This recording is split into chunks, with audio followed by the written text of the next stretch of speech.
Olá meus amigos, olá meus irmãos, que a paz do nosso eterno Criador abençoe a vida de todos. Vou deixar aqui no canal Adorando em Espírito uma mensagem e eu espero que ela possa somar muito no seu conhecimento.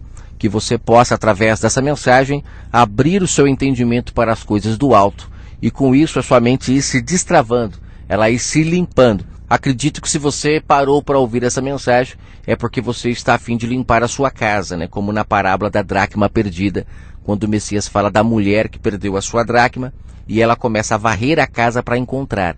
E quando fala de dracma, não é uma palavra muito comum nos nossos dias, mas dracma ele está se referindo a algo valioso. Então o que nós temos de valioso em nós? É a palavra do Pai. Só que por causa do fermento que colocaram junto com a palavra, ela fica perdida. É necessário limpar o fermento, tirar as pedras de tropeço, para que então a gente encontre essa dracma. E quando a encontramos, convidamos a todos, fazemos uma festa, porque é motivo de muita alegria quando encontramos a verdade do Pai. É como ele também fala na parábola do campo, né? A gente vende tudo o que tem para ficar com esse tesouro encontrado no campo. E vender tudo o que tem ali é abandonar tudo o que nos ensinaram de errado para agora ficarmos com a pura e cristalina verdade do Pai. Que esta mensagem possa falar muito ao seu coração, lembrando que não sou maior do que ninguém, estou aqui em todas as mensagens tentando abrir o seu entendimento para você buscar o Pai diretamente e não depender mais de mim e nem mais de ninguém. Só reforçando aqui que a parábola da dracma perdida, caso você queira ler, está em Lucas 15, lembrando sempre que tem um áudio no canal sobre isso, mais esclarecedor, né? Lucas 15, do verso 8 ao 10, e a parábola do tesouro escondido no campo está em Mateus 13, do verso 44 em diante. Isso ajudará muito você a entender o que eu disse agora. Mas vamos começar a mensagem aqui, 2 Samuel capítulo 7, uma mensagem esclarecedora sobre a construção do templo do eterno Criador, que é muito distorcido por muitas pessoas.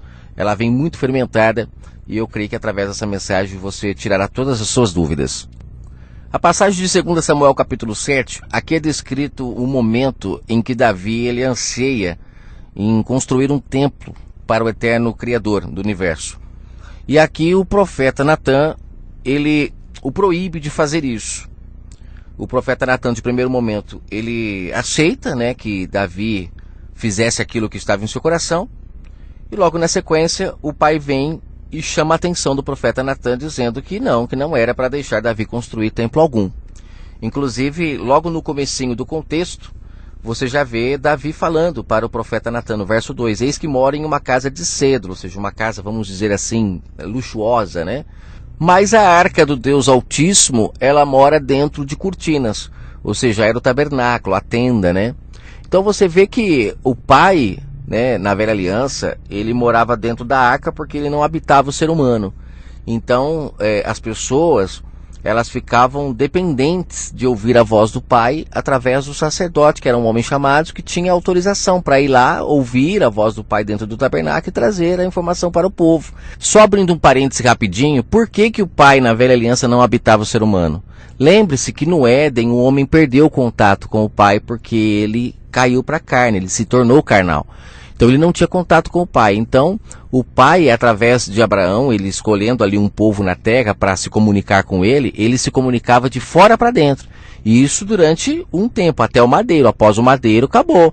Porque aí nós somos comprados para ele como seu templo, ele volta a habitar o ser humano. Aí é claro que para entender isso melhor, você tem que ler Marcos 12, quando ele fala da vinha, que ele arrendou a vinha para os lavradores, que ele cercou, e ele está se referindo a um povo que ele escolheu na terra para se comunicar com eles. Então vamos lá, vamos voltar para 2 Samuel 7. Então o pai ele habitava dentro dessa arca.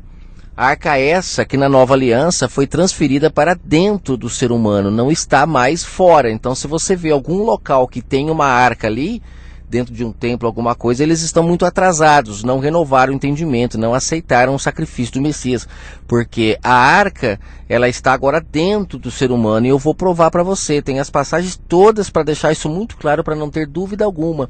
Vamos lá, rapidamente eu vou deixar bem claro aqui que a arca saiu agora do mundo visível e está dentro do ser humano. Hebreus 8, leia o contexto todo. Paulo fala que a lei que estava na pedra agora passou a habitar o entendimento e o coração do ser humano. Significa então que a lei que representava o Criador do universo na velha aliança estando agora dentro do ser humano, representa que o Pai agora habita o ser humano e não mais dentro de uma arca física externa. Isso, primeiro ponto, as leis. Segundo ponto, o cajado de Arão, que ficava dentro da arca, está escrito em Apocalipse 1 que nós agora somos sacerdotes em Cristo. Inclusive Pedro também fala em 1 Pedro capítulo 2, leia para você ver, que nós somos sacerdotes reais, ou seja, agora não existe mais um sacerdote específico. Todos que creem no verbo, todos que aceitam o Espírito do Eterno Criador se tornam sacerdotes, porque agora se comunicam direto com Ele, que era um papel de sacerdote, se comunicar com Ele. Quando você recebe o Espírito dele em você então agora automaticamente é um sacerdote. Então já falei de duas coisas que provam que a arca agora está em nós. E a terceira coisa que é o maná. Lembra que o maná dentro da arca ele não apodrecia e fora da arca ninguém conseguia comer? Esse maná ele representa o pão vivo. Quando o pão vivo está em nós, quando nós comemos do pão vivo, a gente vive eternamente. Lembra que o Messias falou em João 6? Eu sou o pão vivo, quem comer de mim vive eternamente. Ou seja, eu não sei se você consegue ligar essa questão de comer de mim e viver eternamente com a árvore lá do jardim, que foi proibida de o homem comer os seus frutos, lembra? O homem não podia comer para não viver eternamente, e o Messias ele vem dizendo, quem comer de mim vive eternamente. Depois ele mesmo diz que ele é a videira verdadeira, então significa que ele é a árvore da vida, quem comer dele vive eternamente. Então esse maná que existia na arca é o pão vivo. Então pronto, a arca está em nós hoje. Então vamos voltar para 2 Samuel 7 só para você entender a história, e você vai concluir ali que de fato foi o Messias que levantou o verdadeiro templo, que foi através dele que nós passamos a ser sacerdotes, que nós passamos a ter a lei agora dentro de nós, foi através dele que nós passamos a ter agora o pão dentro de nós. Então tudo se concluiu, só para deixar muito claro para você. Vamos agora ligar a chavinha do odre velho. Vamos lá, vamos voltar para a velha aliança. Então você vê que o Pai sempre morava dentro do tabernáculo, que é sombra do ser humano, local aonde Paulo fala lá em 2 Coríntios 3, ele fala que nós agora somos morada do Altíssimo, né? Que é o Espírito Santo. Nós somos morada dele. O Espírito ali, como eu já falei em vários áudios, né? É o Espírito do Pai, né? É o próprio Espírito dele que mora em nós. Quando Paulo fala que nós somos morada do Espírito Santo, é o próprio Pai morando em nós. O Espírito Santo é o Espírito do Santo, do Pai. Existe alguém mais santo do que ele? Então ele é o próprio Espírito que está habitando o corpo do ser humano. Inclusive lá em João 14, como eu já falei em outras mensagens, o próprio Messias fala, quando ele fala sobre a descida do Espírito Santo, ele fala, eu não vos deixarei órfão, enviarei o Consolador. E este órfão se refere a Pai, né? E lá em Mateus 23 ele fala que só existe um Pai, que é o Altíssimo, o Eterno Criador. Então quando ele fala sobre enviar o Consolador, é o próprio Pai que habitaria o ser humano, né? Isto na nova aliança. Então é necessário entender a velha e a nova aliança para você não ficar com o odre todo rompido, né? A roupa tudo remendada. Por isso que o Messias falou que não pode costurar roupa nova em vestes velhas, ou vestes velhas em roupa nova, como hoje, no caso. Hoje é ao contrário, é veste velha em roupa nova, porque nós estamos na roupa nova, né? A roupa nova, ela é a nova aliança.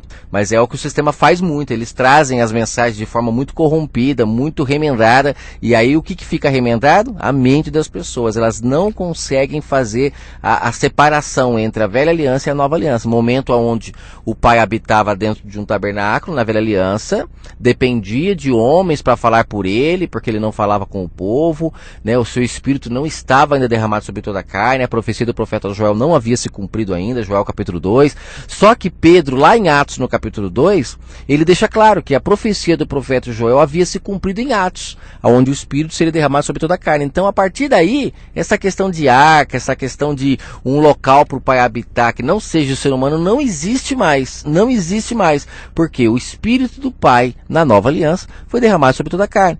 Então temos que entender que a questão do ungido que tinha na velha aliança, que era uma pessoa escolhida pelo Pai para falar com o seu povo, na nova aliança, essa unção foi derramada sobre todos que creem. Todos que creem são cheios do Pai. Em Mateus 3, João fala isso, quando ele fala ali que o Messias ele vem para batizar com o Espírito Santo. Ele vem para trazer às pessoas o próprio Pai, entendeu? E aqueles que não creem, ele batiza com fogo, como ele diz lá, que ele batiza com o Espírito Santo e com fogo, que são duas coisas. Inclusive lá no próprio contexto ele fala que esse batismo com fogo, ele vem para queimar toda árvore que não dá fruto. E o batismo com o Espírito Santo, ele vem para que as árvores deem mais frutos, ou seja, passem a dar frutos, né? Porque no caso nós, os gentios, éramos zambujeiros, como Paulo fala em Romanos 11. Nem frutos nós dávamos. Foi através do Messias que nós fomos enxertados na videira, né? Como ele fala em João 10,16. Os de fora do aprisco fomos unidos a ele, E a partir daí passamos então a ser árvores frutíferas. Por quê? Porque o Espírito do Pai, descendo sobre uma pessoa, ela se transforma em uma nova criatura. Mas vamos dar sequência, espero que você compreenda bem essa mensagem. Bom, já falei lá no começo a questão de que a arca não está mais fora do ser humano, né? Que ela está dentro agora. A arca podemos dizer que é a nossa mente, né? Porque aqui dentro é que está o maná, é que está o cajado e que está também as leis do Pai. Então, nisso já fica claro que é necessário renovar o entendimento.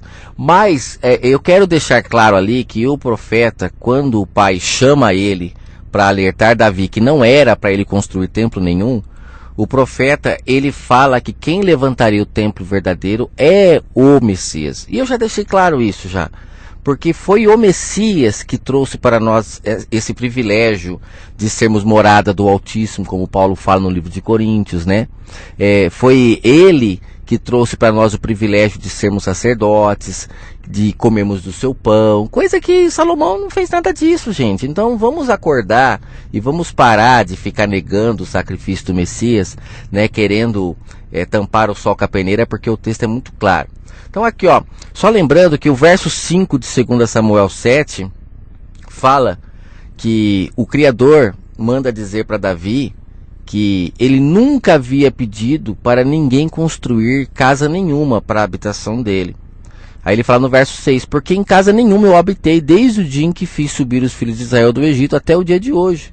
Mas eu andei entre tenda em tenda, ou seja, tabernáculo em tabernáculo. É isso que ele faz a nova aliança, ele habita nos tabernáculos, que somos nós, né? Ele não habita mais em locais, como na verdade, quando eu digo locais, eu estou falando do tabernáculo lá, fisicamente. Ele habita agora no ser humano. Então, esse templo de pedra que está aí, ele não é sombra do tabernáculo. A sombra do tabernáculo é o ser humano. A gente acreditar que o templo de pedra hoje que está aí, ele é referência ao tabernáculo, então a gente vai voltar todo mundo para a velha aliança. Vamos voltar todo mundo a ser escravo. O Messias não veio comprar ninguém para ser filho, todo mundo continua escravo, continuemos debaixo de tutores, de guias, de mestres, coisa que o Messias falou que era para acabar isso lá em Mateus 23, porque agora ele daria ao Pai o Consolador, né? Não deixaria ninguém órfão, mas todos teriam o Pai como seu guia, mas não. Esses homens que estão aí, eles mantêm o povo nesse pensamento antigo, como se esse templo de pedra fosse uma referência ao tabernáculo, para eles manter o domínio sobre as pessoas. É complicado, né, gente? É muito complicado, o fermento é muito grande. Então, só no comecinho aqui você já entende que ele não pediu para construir casa nenhuma para ele. Tudo bem que lá na frente ele vai pedir, você vai entender que eu já vou pular para essa parte. Mas antes disso, Isaías, o profeta Isaías, se você não quiser acreditar nele e quiser matar ele de novo como o povo de Israel fazia, você pode fazer. Mas o profeta Isaías, ele diz, logo no comecinho, gente, ele fala assim, ó: assim diz o Criador dos céus e da terra, o céu é o meu trono e a terra é o escabelo dos meus pés. Que casa vocês poderiam edificar a mim? Qual seria o meu lugar de descanso? A minha mão fez todas as coisas, e assim todas as coisas foram feitas. Ou seja, para onde que eu olharei? Olha só que interessante. Eu olharei para o pobre e abatido de espírito, que treme diante de minha palavra. Então você vê que o profeta Isaías deixa claro que o Pai nunca pediu para habitar em templo de pedra nenhuma, mas ele habita onde? Aquele que é abatido de espírito, que treme diante de minha palavra. Então todo aquele que tem humildade para receber o Pai dentro dele, ele recebe. Mas se não tiver humildade, não recebe. São esses que o Pai procura para habitar. Não é um templo de pedra. E depois, Atos 17, Paulo, quando ele acorda, quando ele tem um encontro com o Messias, que é o mesmo que eu falei de Lucas 24, né? As Escrituras foi-lhe abertas. Então ele passou a entender que o Pai, o Criador dos céus e da terra, nunca habitaria um templo feito por mãos de homens. E ele fala no verso 24 de Atos 17 a mesma coisa que o profeta Isaías falou. Você percebe que é o mesmo Espírito que passa a habitar a todos, né? Porque todos passam a ter o mesmo entendimento, não tem divergência de entendimento. Aquele verso, no verso 24 ele fala: o Deus que fez o mundo e tudo que nele há, sendo o Senhor dos céus e da terra, não habita em templos feitos por mãos de homens. O mesmo que Isaías falou, tantos outros profetas, e é o mesmo que o Pai pediu para Natã falar para Davi. O mesmo. Tem pessoas, como eu já ouvi falar, que dizem que Davi foi ungido, né? E eles confundem, eles acham que Davi foi ungido para ser profeta. Como um próprio pastor falou isso para mim, eu achei um absurdo, porque o texto é claro. Quem ungiu Davi foi Samuel para ele ser rei, não profeta, gente. Tanto é que ele precisava pedir conselho para os profetas.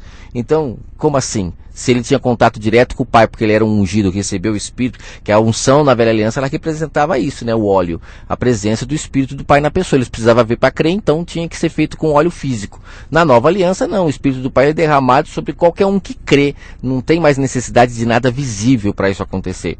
Mas na velha aliança tinha. Então o pessoal aí, gente, é muito engano, viu? Falar que Davi foi ungido como profeta, como que pode? Se aqui no 2 Samuel 7, o texto é claro que ele pedia conselho para Natã. Ele não tinha contato direto com o pai. Tanto é que quando Natã volta e fala para ele que não era para ele construir nada, ele volta e repreende Davi, como o pai falando por intermédio de sua boca. E Davi respeita. Por quê? Porque ele sabia que era o pai falando pela boca do profeta. O pai não falava por boca de ninguém na velha aliança, a não ser pelos profetas e também os sacerdotes que eram escolhidos para ir lá e ouvir a sua voz dentro do tabernáculo. Mas isso é como eu já falei e repito, velha aliança, nova aliança não tem mais isso. Nova aliança, o pai quer falar com todos, basta crermos. Se você abandonar pai e mãe, aguarde que ele vai falar com você. Agora, se você ficar debaixo de guias ainda, tendo tutores, tendo aí os lavradores, os mordomos, né, como se eles ainda cuidassem da obra do pai, como eles mesmos dizem, né, esses homens que se colocam como líderes das pessoas, eles dizem que eles são pessoas chamadas para cuidar da igreja. O pai não precisa mais disso, gente, porque ele deixou claro lá em Mateus 23 que ele não precisa mais disso, de mestre, de guias e nada disso. É ele que comanda. Só que ele só comanda aqueles que se deixam comandar. Como um noivo vai se casar com a noiva que não sai de casa, que não abandona pai e mãe, que não está disposta a abandonar tudo para se casar com ele? Então ele não se casa com essas, ele se casa com todas aquelas que abandonam pai e mãe, né, que de verdade se unem ao seu marido em espírito para buscá-lo agora de forma espiritual e não mais de forma física, né? Ele cumpriu lá o que está escrito em Gênesis quando fala: deixará o homem, seu pai e sua mãe para se unir à sua mulher. Ele cumpriu, porque ele abandonou tudo aquilo que ficou lá em Israel, aqueles líderes, a Babilônia, ele abandonou tudo para se casar com a noiva. E a noiva não abandona por quê? Só vai se casar se abandonar, gente. Não tem outra escapatória. Mas vamos lá. Vamos ler aqui quando ele fala sobre quem levantará o templo, para finalizar. Vamos lá. Ele começa aqui no verso 12 a falar sobre esse local de descanso que ele iria preparar para Israel. Um local onde ele iria habitar. E ele fala aqui, verso 12. Quando os teus dias forem completos, Davi, e vieres a dormir com os teus pais, ou seja, falecer, então farei levantar depois de ti um dentre a tua descendência, a qual sairá das tuas entranhas, e eu estabelecerei o seu reino. O reino de Davi seria perpétuo, vamos falar assim. Este edificará uma casa ao meu nome, e confirmarei o trono do seu reino para sempre. Primeiro ponto. Essa questão de estabelecer o reino, de ser um reino que não se finda, já caiu por terra, porque o reino de Salomão já foi, né? Aí ele fala que edificará uma casa ao meu nome. O de Salomão tinha o nome de Salomão. O verdadeiro templo carregaria o nome do pai. Aí, quando esse templo fosse levantado, estaria confirmado, então, o trono do seu reino, o trono de Davi, que vem de Judá, né? Da tribo de Judá. Nós não podemos esquecer que a linhagem da tribo de Judá vem de José. Lembra José? José foi praticamente um dos últimos filhos, se não foi o último filho de Jacó a nascer. E José nasceu da mulher amada, Raquel, que era estéril, e ela representa a Nova Jerusalém, que é estéril. É que para entender isso que eu vou falar agora, você precisa ser nascido do Espírito, senão você não vai compreender. Na velha aliança, todas as mulheres que elas eram estéreis, elas representavam a Nova Jerusalém, porque a Nova Jerusalém ela demorou para gerar filhos para o eterno Criador, filhos amados, né? Quem gerava filhos era a escrava. Durante muito tempo a escrava gerou filhos. Paulo fala sobre isso em Gálatas 4. Lá ele compara Agar, a escrava, com Sara, que era estéril, demorou para ter filhos. Então Isaac ele é sombra dos nascidos do Espírito, que demora para nascer, mas quando nasce é o filho da promessa, o filho que o pai prometeu a Abraão. Os filhos espirituais, que são os que ele ama de verdade.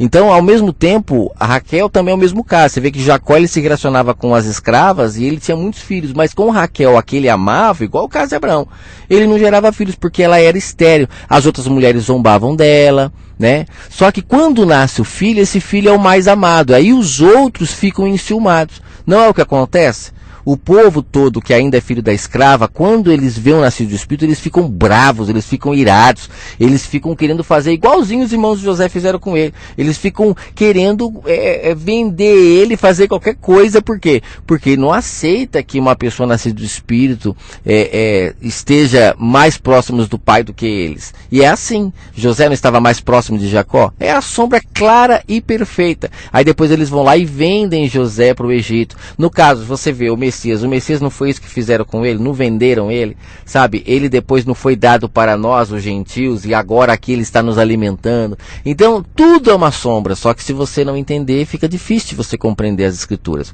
Mas vamos lá, só para a gente poder finalizar aqui o contexto, só quis trazer essa questão espiritual para você poder entender que a palavra, se você não discerne ela, se você não renovar o seu entendimento para compreendê-la. Então você vê aqui que em 2 Samuel, no capítulo 7, ele fala sobre a questão de quando Davi morresse, tal, o reino seria estabelecido, quem levantaria o templo teria que colocar o nome do pai no seu templo, não o seu próprio nome, no caso, né, como Salomão fez, como o pessoal fala que Salomão levantou o templo. É uma tremenda de uma mentira, né, gente? Eles deturpam todas as escrituras para defender os seus enganos. Aí ele fala aqui, ó, eu lhe serei por pai, verso 14, o pai de quem? De quem levantasse o templo. E ele me será por filho. Lá em Hebreus 1, Paulo fala que o único que recebeu o título de filho foi o Messias, né? Se você encontrar alguma passagem onde Salomão tenha recebido esse título, maravilha, mas o único foi o Messias, disse Paulo. Aí ele fala, se vier a transgredir, castigá-lo-ei com vara de homens e com açoite de filho de homens. Aí o pessoal fala, aqui não é o Messias que ele está falando não. É claro que é. Gente, Paulo fala em Hebreus 5, que o Messias ele aprendeu pela obediência aquilo que ele sofreu. Então ele aprendeu a fazer o que era certo através do que ele sofria. Então você vê que a gente não pode tirar o mérito de que ele era espiritual, que era o próprio pai dentro dele. Mas ele era um humano, ele era humano, ele tinha suas fraquezas. Então, se ele ouvisse a voz do pai que estava nele e praticasse tudo e fosse fiel ao pai, fosse um com ele, como ele sempre falava que ele era, ele venceria tudo e compraria para o pai o seu verdadeiro tempo. Ele sofreria no seu corpo todo o castigo da lei, para então agora o povo não ser mais julgado pela lei, a não ser aqueles que querem, né? Como hoje, por exemplo, tem muita gente que quer. Ela quer guardar o sábado, ela quer pagar o dízimo, ela quer ter sacerdote, ela quer ir para templo, só que ela não quer ser circuncidada até a morte, caso ela adultere. Isso ela não quer, né? Como está lá em Levítico 20:10. Ela não quer também apedrejar ou matar, né, todos os seus parentes idólatras, ela não quer.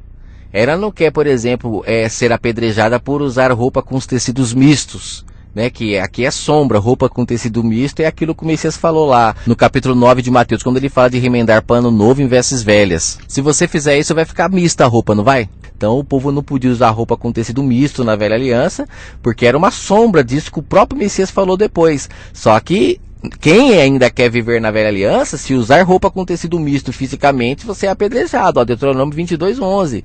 Só que isso o povo não quer, mas o dízimo eles querem ser reconhecidos ainda como sacerdotes, como representantes de Deus na terra. Tanto é que uma pessoa não casa diante de Deus se não for através de um sacerdote, o que é uma blasfêmia, né, gente? É uma blasfêmia muito grande. As pessoas não querem, ó, aqui fala em Levítico 3, verso 17, que se a pessoa comer gordura, que seria no caso hoje manteiga, queijo, essas coisas todas, ela seria apedrejada. Então, peraí, você não quer viver na velha aliança? Você não quer ter ainda a arca hoje? Você não acha que é necessário ter a arca hoje? Você não quer ter templo? Você não quer ter sacerdote? Você não paga dízimo? Você não guarda sábado? O que mais você faz da lei? Se você fizer qualquer uma dessas coisas, você vai ter que cumprir a lei toda. Se você não entender e renovar o seu entendimento, que dízimo na nova aliança é a palavra do Pai, que é dado para os pobres, para os órfãos, para as viúvas, que são gentios, porque nós éramos pobres do Criador do Universo, nós éramos órfãos, não tínhamos Ele como Pai, nós éramos viúvos, não tínhamos Ele como marido, adorávamos deuses mortos, né, ídolos mortos, por isso que se refere à viúva, né, essa questão de dar o dízimo para a viúva representa trazer o Criador do Universo como seu marido, para que ela agora tenha um marido vivo para servir. né, para honrar, e não mais um marido morto. Mas você quer ficar dando dízimo em dinheiro ainda, você acha que tá certo, você acha que você está vivendo a nova aliança, praticando essas obras da velha aliança ainda. Então faça como você quiser. Se você não acredita que o Messias ele comprou o templo verdadeiro para o Pai, que somos nós, para agora vivermos a realidade e não mais as sombras, né? Então fique na mão dos mercenários, continue sendo roubado por eles, continue sendo esse pano misto de roupa velha e roupa nova, desse odre corrompido, sabe, que não consegue separar as coisas do eterno Criador. Continue. O que eu posso fazer? Estou aqui para tentar abrir os seus olhos, te dando colírio para que você possa enxergar a verdade do Pai. Estou trazendo aqui ouro refinado para você acordar, para você se enriquecer do eterno Criador. Mas se você não está aceitando, prefere continuar comendo a lavagem com os porcos, o que nós podemos fazer? Não podemos fazer nada, né? Bom, eu não vou continuar aqui falando o que mais você precisa cumprir, se você guarda o sábado, paga dízimo, tem sacerdote. Eu não vou continuar falando não, porque a lista é grande, viu? Olha, homem não pode fazer a barba, não pode acender fogo no sábado, não pode comer carne de porco. Nossa, um monte de coisa que você não poderia fazer e você faz. Então você está cumprindo uma parte, mas não está cumprindo a outra. Então cuidado, hein? Ou você cumpre tudo ou não cumpre nada. Então, gente, o Messias ele disse, vinde a mim porque o meu fardo é leve. Entenda espiritualmente todas essas questões aqui, que eu vou gravar depois um áudio explicando parte por parte da velha aliança de forma espiritual, para você entender como não poder tocar em cadáver, não acender fogo no sábado, não comer carne de porco. Tudo isso na nova aliança se espiritualizou, inclusive o homem não poder fazer a barba. Tudo isso você tem que entender de forma espiritual, e você vai ver como que é lindo o agir do Pai, como que as sombras são perfeitas. Mas eu vou finalizando aqui a passagem de 2 Samuel, só trazendo mais uma vez aqui a informação de que quem levantaria o templo seria filho e o Criador do universo seria por pai. Quando fala que ele, se ele errasse, seria castigado, Paulo fala em Hebreus 5 que sim, se ele errasse, ele poderia ser castigado, mas ele aprendeu a obediência pelo que sofreu. E aí ele fala, a minha benignidade, verso 15, 2 Samuel 7, não se apartará dele, como a tirei de Saul, a quem tirei de diante de ti. Ou seja, essa pessoa que levantaria o templo teria a benignidade do Pai para sempre. A tua casa e o teu reino serão firmados para sempre diante de ti, e o teu trono será firme para sempre. Então, quem é que trouxe de verdade essa oportunidade do reino espiritual, que é sombra da tribo de Judá, dos filhos nascidos da estéril? Quem foi que trouxe a oportunidade desse reino se tornar eterno? Não foi o Messias? Não foi ele que trouxe a lei para dentro do ser humano, não foi ele que trouxe o pão para dentro do ser humano, não foi ele que levantou o ser humano como sacerdote, não foi ele que trouxe a presença do Pai, do eterno Criador, agora para dentro do ser humano através do Espírito do Pai, como ele disse lá em João 14, não vos deixarei órfão, enviarei o Pai para vocês, vocês agora terão o Pai em vocês e ele será o guia de vocês. Qual parte não dá para entender aqui, gente, de que tudo se renovou, de que agora somos casa do Altíssimo, morada do Espírito Santo? Qual parte nós não conseguiremos entender? E eu vou deixar aqui para finalizar as duas passagens quando Paulo fala sobre essa questão de nós hoje sermos templo do Altíssimo. 1 Coríntios capítulo 3, não sabeis vós que vós sois o templo de Deus, ou seja, o templo do Pai, que o Espírito dele habita em vós. 1 Coríntios 6,19, não sabeis que o vosso corpo é templo do Espírito Santo e que ele habita em vós? Gente, quer mais passagem mais clara do que isso? E para você que acha que o Messias ele não veio da tribo de Judá, não se esqueça que na época em que ele nasceu, lá em Jerusalém, só morava em Jerusalém Benjamim, a tribo de Benjamim e de Judá. As outras 10 tribos estavam morando em Samaria. Então não confunda as coisas, não traga fermento por meio da palavra do Pai, para que o povo não entenda a verdade, porque o Espírito dele não deixa ninguém confundido. E eu não poderia deixar de falar aqui sobre João 2 também, para finalizar, quando o próprio Messias fala com todas as letras ali, que ele levantaria o verdadeiro templo. Olha, quer passagem mais clara do que essa? Quando ele fala, destruam este templo, e ele se referia ao seu corpo, né? Que eu vou levantar o verdadeiro. Aqueles homens, como eles eram cegos, e o Messias o tempo todo chamava de cegos, você já vê claramente que eles eram cegos, porque eles não conseguiam ver que o Messias estava falando sobre o seu corpo. Eles achavam que ele estava falando sobre o templo. Aí eles falam, esse templo demorou tantos anos para ser levantado, como é que você vai levantar o verdadeiro templo em 3 dias?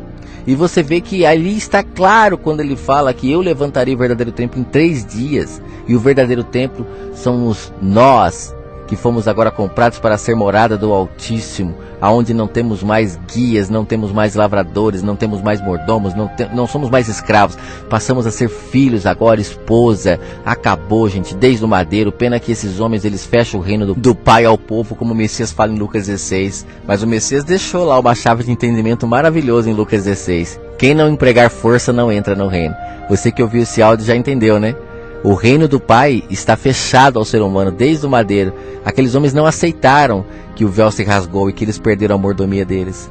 Ali, quando o véu se rasga e as pedras do templo se fendem, ali o Messias, como disse o irmão Charles, está assinando a carteira deles, está dando baixa, falando: a partir de agora vocês estão demitidos, como ele fala em Lucas 16. Os mordomos infiéis foram demitidos, porque agora quem vai tomar conta das minhas coisas é o próprio Eterno Criador através do seu Espírito. Para quem crê, né? Para quem não crê, o jeito é ficar na mão dos mercenários que o Messias fala em João 10. Homens que nunca morreram por ninguém e ficam lucrando com a lã da ovelha. E pior, as pessoas estão cansadas de ver que quando vem o problema eles fogem, mas eles continuam ainda indo atrás desses homens. Mas o Messias está do outro lado, chamando: minhas ovelhas, venham, venham a mim, o meu fardo é leve. Mas só ouve aquele que tem sensibilidade, que tem espírito abatido, como fala lá o profeta Isaías no capítulo 66. Quem tem espírito humilde, aí ela consegue ouvir a voz do bom pastor e abandona pai e mãe para se casar com ele. E a partir daí a pessoa encontra a vida e vida em abundância que ele prometeu. Que o Pai abençoe a todos. Um forte abraço.